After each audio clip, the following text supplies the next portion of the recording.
बड़ा औखा काम है। 1000 रुपया उन्होंने देना ते पेट्रोल का कितना खर्चा तकरीबन? पेट्रोल का भाई आ सवेरे मैं 500 रुपए का पवाया पहला फेरा लग गई है। ठीक है 500 का तेल पवाया ते 1000 रुपया उन्होंने देना है। 1500 खर्चा है, रोटी भी खानी है 100 200 दी, चलो 200 की रोटी ला लो। ਇਹਦੇ ਵਿੱਚ ਹੀ ਸਾਰਾ ਕੁਝ ਕਰਨਾ। 1700 ਤੁਹਾਡਾ ਖਰਚਾ ਹੈ, ਉਸ ਤੋਂ ਬਾਅਦ ਤੁਹਾਡੀ ਬਚਤ ਸ਼ੁਰੂ ਹੈ। ਉਸ ਤੋਂ ਬਾਅਦ अस्सलाम वालेकुम, एक मिनट रुक। अस्सलाम वालेकुम सर, क्या हाल जी? सेहत भी ठीक है? किधर माशाल्लाह जा रहे हो? जसोरा जा रही है लैके बड़ी आस्ता आस्ता आ रहे हो। उच्च तुम काफी देर वेखन दे मौज मस्ती दे नाल। बिल्कुल बड़ी अच्छी गल है जी। एक साइड ते कंडे होंदे, बिल्कुल सोहनी गल। एक साइड ते तुसीं राम राम ना आ रहे हो। मैं कहा भाई हरी ना अपनी धीमी चाल च जा रहे हैं, काली कोई नहीं इन्हां नूं। ਇਹਦੇ ਅਕਸਰ ਰੱਖਿਆਂ ਵਾਲੇ ਵੇਖੇ ਨੇ ਬੜੀ ਸਪੀਡ ਤੇ ਬੜੇ ਫਾਂਡੇ ਤੇ ਜਾਂਦੇ ਹੁੰਦੇ। ਕੋਈ ਨਾ ਕੋਈ ਅੱਲਾ ਨਾ ਕਰੇ ਇਹ ਲੋਡ ਲੱਗਿਆ ਦਾ ਬਿਲਕੁਲ ਜਿਹੜੀ ਕੋ ਪ੍ਰੈਸ਼ਰ ਬ੍ਰੇਕ ਹੈ ਜਿਹੜਾ ਪੈਰਾਂ ਉੱਤੇ ਜਾਮ ਹੋ ਜਾਂਦਾ। ਲੋਡ ਜਿਹੜਾ ਹੁੰਦਾ ਨਾ ਇਹ ਹਮੇਸ਼ਾ ਇਹ ਗੱਡੀ ਨੂੰ ਬਾਹਰ ਹੀ ਖੜਦਾ ਲੈ ਜਾਂਦਾ। ਹੋਰ ਬੱਚਿਆਂ ਦੇ ਮਾਸ਼ਾਅੱਲਾ ਕੰਮ ਸ਼ਮ ਜਿਹੜਾ ਰਿਜ਼ਕ ਬਣ ਜਾਂਦਾ ਸੋਹਣਾ। ਬਸ ਸ਼ੁਕਰ ਉਸ ਮਾਲਕ ਦਾ। ਲੱਭ ਜਾਂਦਾ ਕੰਮ ਉੱਥੇ ਅੱਡੇ ਤੇ ਖਲੋਂਦੇ ਕਿਤੇ?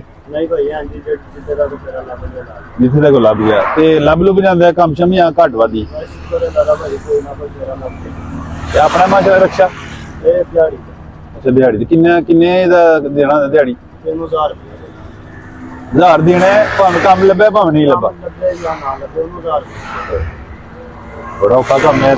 1000 ਰੁਪਇਆ ਉਹਨੂੰ ਦੇਣਾ ਤੇ ਪੈਟਰੋਲ ਦਾ ਕਿੰਨਾ ਖਰਚਾ ਤਕਰੀਬਨ? ਪੈਟਰੋਲ ਦਾ ਭਾਈ ਆ ਤੇ ਸਵੇਰੇ ਮੈਂ 500 ਰੁਪਏ ਦਾ ਪਵਾਇਆ। ਠੀਕ ਹੈ ਪਹਿਲਾ ਫੇਰਾ ਲੱਗ ਗਈ ਆ। ਠੀਕ ਹੈ 500 ਦਾ ਤੇਲ ਪਵਾਇਆ ਤੇ 1000 ਰੁਪਇਆ ਉਹਨੂੰ ਦੇਣਾ ਹੈ। 1500 ਖਰਚਾ ਹੈ, ਰੋਟੀ ਵੀ ਖਾਣੀ ਹੈ 100 200 ਦੀ, ਚਲੋ 200 ਦੀ ਰੋਟੀ ਲਾ ਲਓ। ਇਹਦੇ ਵਿੱਚ ਹੀ ਸਾਰਾ ਕੁਝ ਕਰਨਾ। 1700 ਤੁਹਾਡਾ ਖਰਚਾ ਹੈ, ਉਸ ਤੋਂ ਬਾਅਦ ਤੁਹਾਡੀ ਬਚਤ ਸ਼ੁਰੂ ਹੈ। ਉਸ ਤੋਂ ਬਾਅਦ ਤੇ ਫਿਰ ਕੋਈ ਨਿਜ਼ਾਮ ਚੱਲਦਾ ਕਦੀ ਨਹੀਂ ਵੀ ਬਸ ਇਸੇ ਤਰ੍ਹਾਂ ਕਦੇ ਲੱਗ ਗਈ ਕਦੇ ਨਾ ਲੱਗੀ। ਬਾਕੀ ਆ ਕਿ ਸ਼ੁਕਰ ਉਸ ਮਾਲਕ। ਬਿਲਕੁਲ ਜੀ ਸ਼ੁਕਰਗੁਜ਼ਾਰੀ ਦੇ ਵਿੱਚ ਹੀ ਬਰਕਤਾਂ ਨੇ ਜੀ। ਤੇ ਨਿਜ਼ਾਮ ਘਰ ਦਾ ਚੱਲ ਜਾਂਦਾ। ਹਾਂਜੀ ਚੱਲ ਅੱਲਾਹ ਤਾਲਾ ਬਿਹਤਰ ਕਰੇ ਜੀ, ਤੁਹਾਡੇ ਆਸਾਨੀਆਂ ਪੈਦਾ ਕਰੇ। ਤੇ ਇੱਕ ਛੋਟਾ ਜਿਹਾ ਤੋਹਫਾ 1700 ਤੁਹਾਡਾ ਖਰਚਾ ਹੈ, ਉਸ ਤੋਂ ਬਾਅਦ ਤੁਹਾਡੀ ਬਚਤ ਸ਼ੁਰੂ ਹੈ। ਉਸ ਤੋਂ ਬਾਅਦ ਤੇ ਫਿਰ ਕੋਈ ਨਿਜ਼ਾਮ ਚੱਲਦਾ ਕਦੀ ਨਹੀਂ ਵੀ ਬਸ ਇਸੇ ਤਰ੍ਹਾਂ ਕਦੇ ਲੱਗ ਗਈ ਕਦੇ ਨਾ ਲੱਗੀ। ਬਾਕੀ ਆ ਕਿ ਸ਼ੁਕਰ ਉਸ ਮਾਲਕ। ਬਿਲਕੁਲ ਜੀ ਸ਼ੁਕਰਗੁਜ਼ਾਰੀ ਦੇ ਵਿੱਚ ਹੀ ਬਰਕਤਾਂ ਨੇ ਜੀ। ਤੇ ਨਿਜ਼ਾਮ ਘਰ ਦਾ ਚੱਲ ਜਾਂਦਾ। ਹਾਂਜੀ ਚੱਲ ਅੱਲਾਹ ਤਾਲਾ ਬਿਹਤਰ ਕਰੇ ਜੀ, ਤੁਹਾਡੇ ਆਸਾਨੀਆਂ ਪੈਦਾ ਕਰੇ। ਤੇ ਇੱਕ ਛੋਟਾ ਜਿਹਾ ਤੋਹਫਾ ਅੱਲਾਹ ਪਾਕ ਨੇ ਭੇਜਿਆ ਤੁਹਾਡੇ ਵਾਸਤੇ ਕਿ ਸਾਡਾ ਬੰਦਾ ਮਿਹਨਤ ਕਰਦਾ ਪਿਆ ਤੇ ਜਾਂਦਾ ਪਿਆ। ਇਹ ਥੋੜਾ ਜਿਹਾ ਤੁਹਾਡਾ ਨਾਮ ਹੈ ਤੇ ਤੁਸੀਂ ਮਿਹਨਤ ਕਰਕੇ ਰਿਜ਼ਕ ਹਲਾਲ ਕਮਾਉਂਦੇ ਪਏ ਹੋ। ਅੱਲਾਹ ਤਾਲਾ ਜਾ ਤੁਹਾਡੇ ਕੰਮ 'ਚ ਬਰਕਤਾਂ ਦੇ ਜੀ।